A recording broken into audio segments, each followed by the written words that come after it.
দেখাবো, আপনার সাথেই থাকবেন ইনশাল্লাহ। দেখতে পাচ্ছেন এটা গড়িয়া বাজার।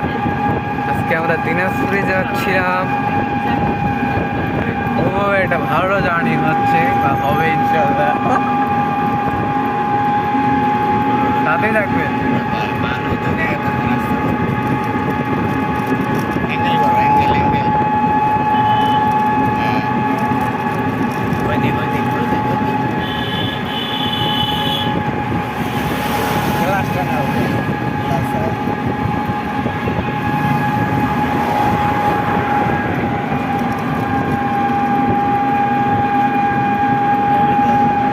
বড় গাড়ি নিলে না ভিডিও বানাবো, ভিডিও বানাবে। ডাইরেক্ট স্টিক লাগানি দেবো আর ছোটো গাড়িগুলো কেমনে ভরে দেয়